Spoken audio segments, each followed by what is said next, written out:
Welcome back, everyone. Sorry that it's been a while since I've uploaded an actual video. As you probably know by now, I've been working hard on a how-to-play series, the Hermit School of Universus, and I'm uploading those videos kind of as I get them done. It's going to be a living playlist so that as things change, as rules change, as things are updated, I'll be able to upload new videos and kind of help keep people's minds fresh with how things are going.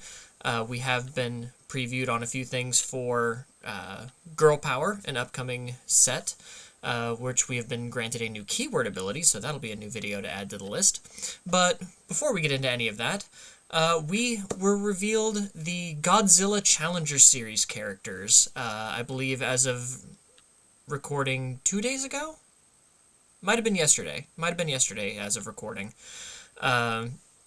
These are coming out in June, I want to say, these Challenger Series, and we are shown the first 4 characters. Each deck, of course, comes with 2 characters, but we were also told that each deck will also come with an exclusive Mecha Godzilla that is unique to each deck. We were not shown the Mecha Godzillas, but we were shown the initial characters for these decks. So I'm going to go over kind of my thoughts on these characters here. This video was released on the Universus UVS Games official YouTube channel. I will leave a link in the description because Levi did a great job going over these characters and getting everyone hype.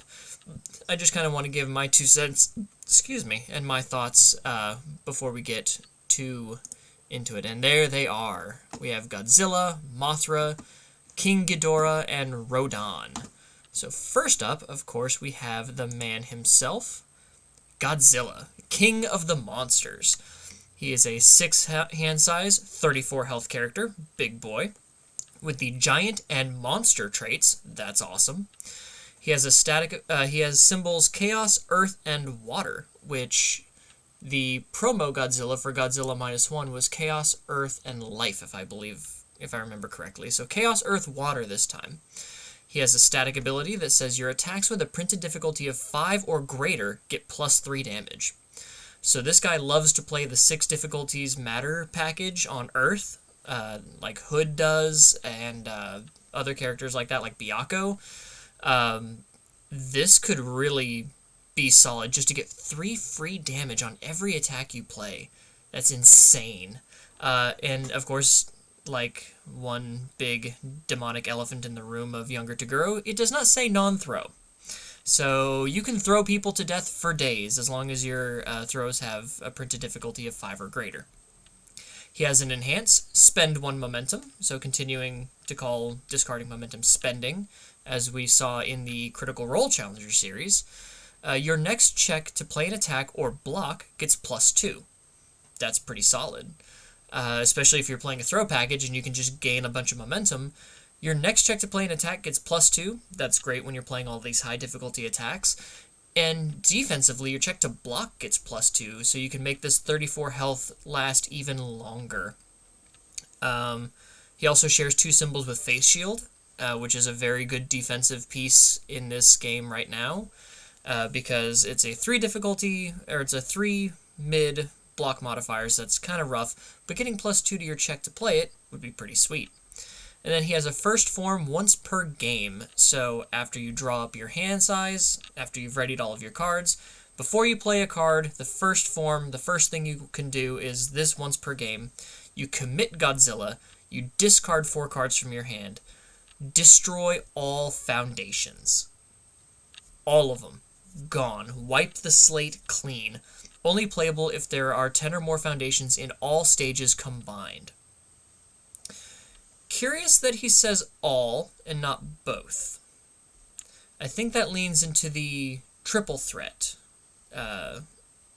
format, which I will be making a video on as soon as I understand the rules of triple threat, where you can play basically 3 people in a battle royale. So, 10 or more foundations, and you discard 4 cards, so you're left with 2. So you could discard 4 cards, build 2, and try to outbuild your rival in the middle of the game, especially if your rival's gotten ahead of you in building. Maybe they're playing some foundation destruction, looking at you, Mineta, too. Or you just want to etch a sketch, wipe the board clean, and start over and try to get a little bit ahead of your rival. I think Godzilla is going to be cool. I think he's going to be fun. He's very straightforward, very easy to wrap your head around, and I'd be interested to see what kind of attacks they gave him, or if he has any foundations that gain abilities when destroyed, because this will trigger any when destroyed foundation effects, and that's pretty crazy. Next up, we have Godzilla's partner? Monster wife? I'm not entirely sure. Next up, we have Mothra, the giant moth monster. And I love this art. This art is so cool. So, Mothra is an 8-hand size character. This is our first 8-hander in New Universus. I believe the first 8-hander we saw, or at least the most recent 8-hander we saw, was Splash Woman in the old Mega Man series, and she didn't do anything because she only let you play 4 cards in a turn, and I think she only had like 18 health.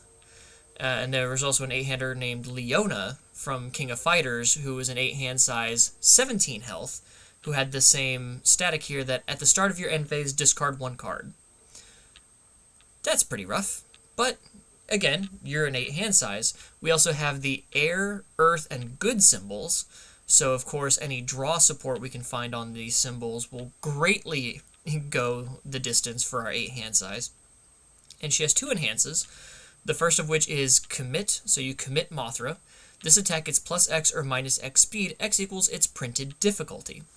So if you want to play high difficulty cards, like the 6 Diff Matters package on Earth, you can get plus 6 speed. Holy crap, that's a lot. If your rival's playing some high difficulty attacks, like Walk the Dog is a very popular attack right now, that's a printed 8 difficulty attack. You can give minus 8 speed to that monster. It doesn't matter if you're tapped out at that point, if they've stunned you out, because minus 8 speed is minus 8 speed. And then she has a Tenacious Enhance, so Enhance is playable while she's committed. Spend 2 momentum, ready this card. Repeatable speed boost, repeatable speed reduction, as long as you've got the momentum to spend. And if you're playing high difficulty attacks, you're gonna connect with those attacks. If your rival's playing high difficulty attacks, those attacks aren't connecting. So I think Mothra is going to be very fascinating to build. I think it's really going to depend on what attacks she has access to and what kind of damage pump, since you've got some built-in speed here, what kind of momentum generation you have on these symbols and what kind of damage pump you have on these symbols. We're going to skip the third guy because he's my favorite. So we're going to go straight to Rodan, Giant Monster of the Sky, a 7-hand size 21 health character with Air, All, and Void. So 2 air characters, that's kind of cool. He has an Enhanced Tenacious, so playable while he's committed. Remove the top card of your discard pile. This attack gets plus X or minus X speed. X equals the printed block modifier of the removed card. Interesting. So another speed control character. This one caring about block modifiers as opposed to difficulty of the card. And you remove the top card of your discard pile, so you want to be able to control the top card of your discard pile, and off of all, you share all of the Trigun Stampede stuff that cares about the top card of your discard pile, so there could be some synergy there. And then Enhance, Commit, look at the top 2 cards of your deck and put them back in any order. That's pretty cool. If you have 4 or more attacks in your removed pile, look at the top 4 instead. So if you've got at least 4 cards removed, so if you've cycled once and you lost 4 attacks, you get to commit to peek at the top 4 cards of your deck and put them back in any order. That's pretty solid. You can stack good checks, you can stack attacks to draw. That's pretty nutty. And also has the giant and monster tags. All of these will have giant and monster, I'm assuming. But yeah, so speed boost, speed reduction, repeatable, not just by committing, but just by removing the top card of your discard pile. He wants you to play bad blocks, plus 3s, plus 4s, so that you can get the minus X speed, so that you can block with these bad blocks. So he kind of balances that out. yeah, just being able to look at the top X cards of your deck and rearrange them in any order to guarantee that you're going to pass all your checks or draw good attacks, that's ridiculous, especially with all of the draw support you have on all and Void with Suzuki's stuff from Dark Tournament. He has a whole bunch of stuff that just draws cards all day. So to be able to just stack your draws, draw a bunch of more cards, make sure you're going to check. If there was any way to ready Rodan here in this set, in this Challenger Series, or in the future, that dude's going to be pretty hard to beat. And last but certainly not least, my personal favorite of the 4 so far, King Gadora, Emperor of the Cosmos, a giant monster, 6 hand size, 10 health. But bear with me. At the start of the game, add 3 King Gadora counters to this card. If you would lose the game due to your health being reduced to 1, below 1, remove 1 King Gadora counter from this card and return to maximum health. So I'm at 10 health. You kill me, I remove a counter, I go back to 10 health. Then if there are no King Gadora counters on this card, you lose the game. So effectively, I'm a 6 hand size with 30 health. Heaven forbid they put any way to boost counters on this card. Okay, so I was just doing a quick recap in my mind. I know there's cards from Muscular and Kyokujiro 2 that can increase the number of counters you have on your character just by selecting one and adding 1 counter. So thankfully he does not share symbols with them. That's great. That was almost dangerous and making this hard to kill dragon even harder to kill. He also has an enhance. Commit him, remove 1 card from your hand, choose 1 attack or foundation in your discard pile and remove it. You may try to play that card this turn. Funny enough, it does not say as your next form or as your next card. So you can commit him, remove any card in your hand, remove a foundation from your discard pile, play out your attack string, and then play that removed foundation as your next card.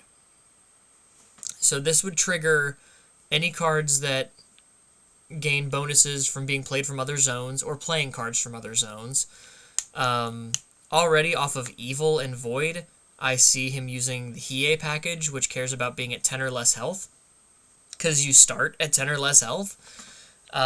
This guy is going to be an absolute monster, pardon the pun, to fight, and I'm going to love him. I'm already brewing in my brain King Gadora.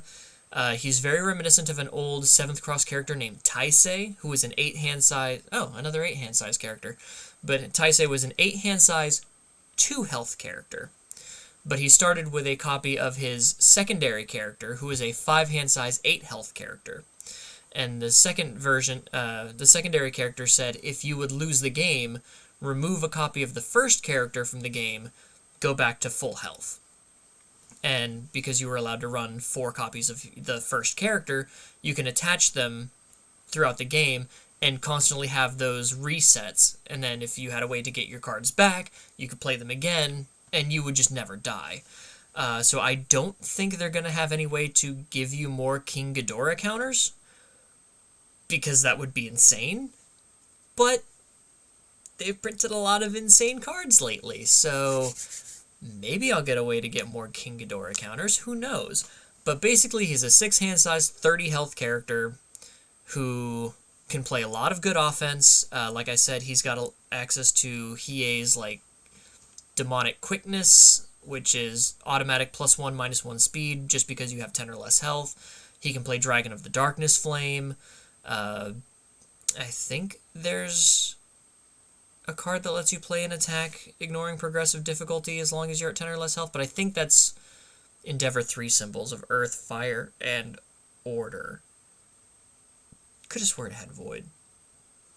Oh, you have access to the Kurogiri Foundation that says if you're at 10 or less health and your rival plays a card or an attack, you can put it back into their hand and basically make them do it again. So, yeah, King Gadora is going to be a beast, and I am so looking forward to playing him. This is the one that I'm going to be brewing the most, so when we get the cards revealed, you can expect to see, this is probably the first one you're going to see a deck profile for me. I also have a couple deck profiles brewing for the Critical Role Challenger Series. I know I'm behind on that because I've been working on this Hermit School of Universus, and you will notice that, at least in the Terms to Know section of the playlist, there are some inconsistencies in the numbering of the lessons. I am waiting on some clarifications from the company and from the judges to make sure that I'm not spreading misinformation about how some of the new terms work. So once I hear from them, I'll upload those videos and put them in the right order. And I'll leave a link to the playlist of the How to Play in the description below as well, for any new players who see these amazing Godzilla cards and you want to learn how to play this awesome game. Or maybe you came over from Critical Role, where I also left my Hermit School playlist in their comment section. Yeah, this is an amazing game. Usually if you guys have gotten through a video this far, you know this. But that's why I've been kind of absent. I've been working on this big project playlist. I was sick for a couple of weeks, so I couldn't record. But I'm back at it, and I hope to be doing 1 to 2 more regular videos a week, on top of uploading the rest of my school videos when I get the chance. YouTube's also been throttling me on my uploads. If I try to upload too many videos a day, it kind of just shuts me down. Probably because I'm not a very big channel, so if you're new and you're not subscribed, please consider subscribing. If you are interested in more Universus news, please subscribe to the channel, as anytime we get new stuff, I try to make a video about it. I also do deck profiles, so feel free to check out my deck profile playlists. And I do reviews for upcoming products, so a whole bunch of stuff for this awesome game in this channel, so if you please like, comment, subscribe. Which of these kaiju are you most likely to play? Which ones are you most interested in? Are you interested in the King of the Monsters himself? Are you wanting to terrorize your locals with King Gadora? Or are you very control-based with someone like Rodan or Mothra? I know I have a local who's going to probably be brewing nothing but Mothra. He loves Mothra. So it'll be interesting to see what you guys come up with. I'm so anxious to see it. So until next time, guys, take care.